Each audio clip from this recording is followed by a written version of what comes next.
Welcome to Land Academy. I'm Jack Butella. I'm Jill DeWitt. We show you how to buy real estate for half of what it's worth. And sell it on the internet really fast. We are Jack and Jill, and this is the Jack and Jill Show 2. With over 15,000 completed transactions, we're the experts at acquiring property. Of all kinds, not just land. For half price and flipping them for way more. All right, let's get this show started. Jack Butella with Jill DeWitt. Hey. Welcome to our show today. In this episode, Jill and I talk about how to hack your time management. What the heck is he going to talk about with this? Before we get into it, let's take a question posted by one of our members on the landinvestors.com online community. It's free. Okay. Matt asked risks. Oh, this is the topic of it. It's of this thread, which is, or the question, risks associated with letting people build on owner finance properties. Okay, so now here's the question. I have a number of folks that have purchased properties from me that are coming back and asking me if they can make improvements on the properties before they pay off their loan to me. Congratulations, by the way, Matt. You're doing everything right. If they want to build on a property that you sold them, you're doing something right. Go ahead, Joe. Okay. I have it in all my contracts that they cannot make improvements on it until the loan is fully paid back and they have the deed for the property in hand. Some people are coming back and just wanting to clear the property of underbrush. Some want to add a slab for their RV, and others want to clear the property and build a home on it so they can move there. What risk am I incurring if I allow folks I have on terms to do these things? Can I go first? Yeah. I can't say this, and I'm going to say it four more times probably before we're done answering this question. Congratulations. If the types of property and the deals that you're doing where they want to build on it, and they're visiting the property and they love it, and they're thanking you and they're calling you, you are doing every single thing right. Mm-hmm. The flip side of that is they go out and see it and they hate it and they want their money back. All right. So that's a problem. You don't have a problem here. You have a fantastic situation for several reasons. What risks are you incurring? None, in my opinion. Mm-hmm. I mean none. The only thing that could go wrong here is that they dump on the land, right? They put some, a refrigerator with Freon in it or some messy environmental scenario, and that's the only bad thing. So now we got the bad stuff out of the way. How do you win here? Let's say they don't pay the loan off. Mm-hmm. Now you own all the improvements then whatever they did to it, you own it. Mm-hmm. I love it. I'd love to have a slab on it that somebody did to dry their RV up on it. So I think that's the coolest thing on the planet. The more time they spend there, the more stuff that they do and they like it or whatever happens, the higher possibility that they're going to pay the loan off. Mm-hmm. In fact, I would even venture to say this, and I've done this in the past with great success. Mr. Smith, if you really want to build a house, you want to clear the brush and RV, and you're going to use the property like you really intended, what do you say we cut a deal? I was going to say how about I give you a 25% off if you just pay it off? Yep. If you can afford to do that, then you can afford to do this. Or let's say, what do you say we just recut the deal and you make 10 equal payments of $1,000 in 10 months, and then I'll deed it to you, mm-hmm. or something like that. Exactly. Well, if you have an owner that calls you back, and there's as much as I don't do it anymore. I've learned this from Jill. When they're calling you back and they're saying, thank you, I love it. Do you have more? Can I build on it? You're going to sell them something else or something that's mm-hmm. all positive. Exactly. When they're calling back and they're saying this is awful and you misrepresented it, which you never want to do. Right. That's a sign you missed something. Exactly. So, in fact, the root of all lending, we did a show, The Root of All Evil is Lending. It aired 2 weeks ago or a week ago, or maybe it didn't. I don't know. Maybe it airs today. I really don't know. In the beginning, when lending became, when it sunk its roots in, the whole idea was to lend somebody money to do something, so they would intentionally fail, and you would inherit how they improved it. The roots of it go back to, if you look on the internet, lending to governments in South America so that they could mine their own property for resources, whether it be timber or stuff below the ground or whatever. And then with intent to foreclose on it because they could never pay it. Mm-hmm. It's evil. It's terrible, terrible, terrible. Mm-hmm. Lending listen to the show. It's actually worth it. So Matt, unlike the other 493.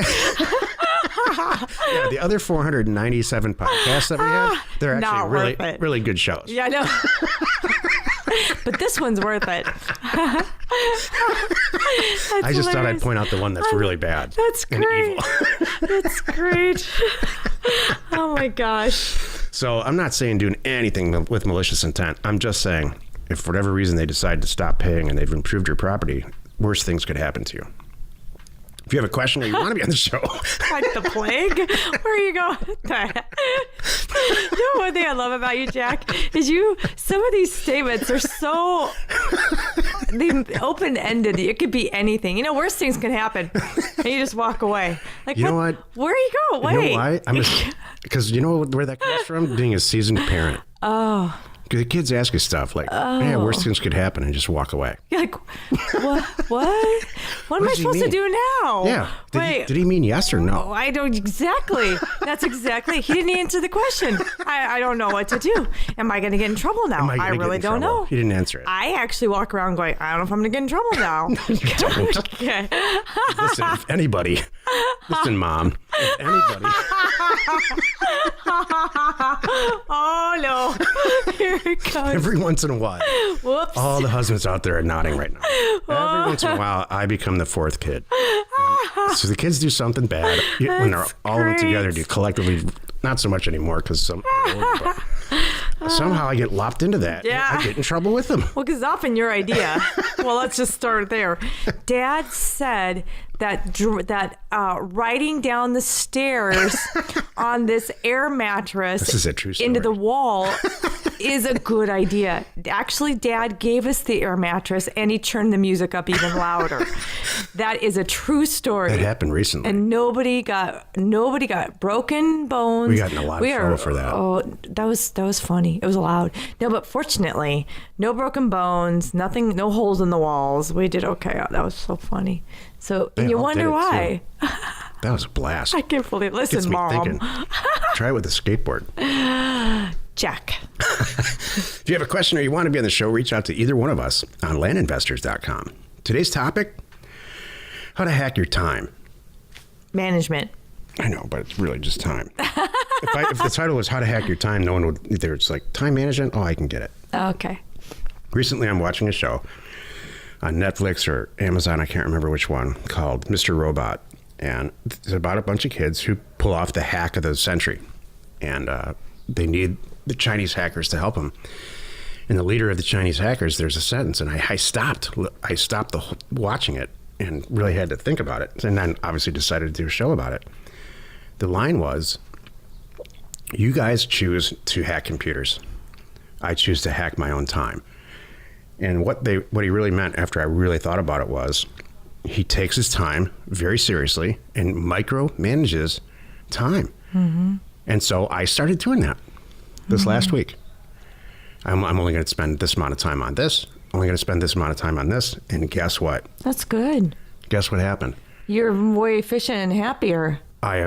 Exactly, Jill. Yeah. I mean, the amount of stuff that I have gotten done this week, I can't think of a more productive week. Think about what we've done this week. This is awesome. So hack your own time. Yeah. Put time limits on everything you do. I'm that. not saying don't be the Rain Man and be a weirdo and walk around with the egg timer, although I have done that. I guess you don't have to do that. it now, but because we have these phones with these timers on them. But take your time seriously. I mean it. Even if you're going to have a meeting with somebody who's below you, this is how I used it. Make sure the meeting's 4 minutes and that's it. And tell the person, I have 4 minutes to talk to you about this. Not with disrespect, right. Just this topic to me and how important this is and what the goal that I'm really trying to achieve, which is to make $1 bajillion and not have to work anymore. But don't say that. Just say it to yourself. This conversation in the scheme of things is worth 4 minutes. Mm-hmm. That's hacking your time. By the way, this is sounding like a Jill topic. I'm very proud of you. Yeah. That's really, really good. This is really good advice. It's like, thanks, Mom. You're very welcome. I'm so proud of you, Jack. Stephen Jack Butella? That's what my mom used to say. Oh, gosh. I'm very proud of you. No, it's a mindset, and that's the stuff that I like. Because you're coming at it like, all right, how important is this topic to me? Let's prioritize here. I'm going to spend 4 minutes on it, not 40, kind of thing. And there's things that you're going to spend 40 minutes on. Sure. So that's good. What was the show yesterday about using the phone service, I think? Mm-hmm. Or maybe 2 days ago, I don't remember. Exactly. How much time does that save you? Mm-hmm. Where you can, we can buy the champagne with the girl's shoes. All kidding aside, really. Yeah. You know, talking to a person who wants to sell a piece of property and putting the deal together, that's way high up on the list, right? Taking your wife to dinner, way high up on the list, and making sure she's happy. That was good. Seriously. Yeah. You know what? Getting the car washed, really low on the list. Don't spend any time on it. Right. Hack your own time. Yeah. Hack other people's time. There's some people, we have a really good crew right now working for us. And there's a couple of people that are not the best managers of their own time. And so if you teach them, if you don't tell them what to do and order them around, but you teach them your priorities of stuff, they're going to start to manage their time better. You're hacking their time. I've never been a big you fan do of have the to word help hack. people sometimes. I don't like that word Seth either. Williams loves it. He I don't hacks either. everything. But you do have to, you have to, it's a process. You learn it, and you have to teach somebody else too, really how to prioritize, and let them know it's okay to stop. You know, Well, here's something that I have done in the past with people as I'm helping them. I say, all right, I need you to spend 1 hour on this.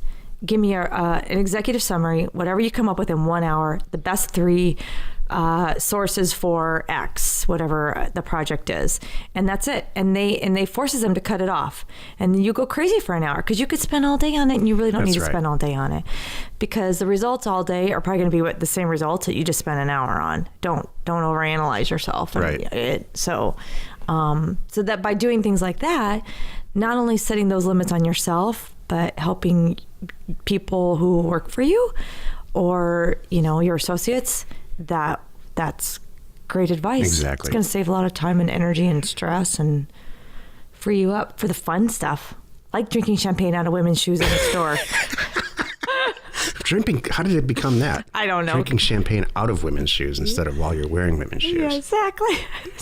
You're wondering what we're talking Oh my about. goodness. It's another episode. Oh no. If you just tuned into us, this is your first episode, you're going to think these people are crazy. If you just tuned into this podcast for the first time, that's your problem.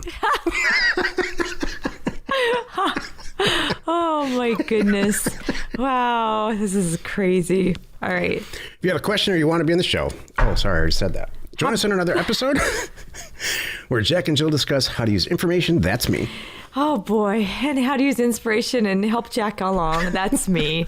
And you might just get about anything you want. Yeah, we use it every day to keep each other on task and buy property for half of what it's worth and sell it immediately. You are not alone in your real estate ambition. That was funny. Thank you for the compliment. You're welcome. I went on a limb with the show title and the concept. Yeah. We really have. Really think about this whole last week. It's been efficient as heck. Yeah. I like it. This is really good. It's one of those, it shouldn't be a light bulb over your head moments. It should be, yeah, he's right. I'm not doing that. Yep. It's a reminder. We all know. It's like you say, Jack, we all know we should get up and exercise in the morning. Right. That's a fact. Do we do it? No. Some of us do. Some of us don't. Exactly. Information and inspiration to buy undervalued property. We are Jack and Jill, and this was the Cash Flow from Land Show. We are the experts at acquiring property Of all kinds, not just land, for half price just so we can flip it for way more. and really fast. Thanks for listening. You are not alone in your real estate ambition.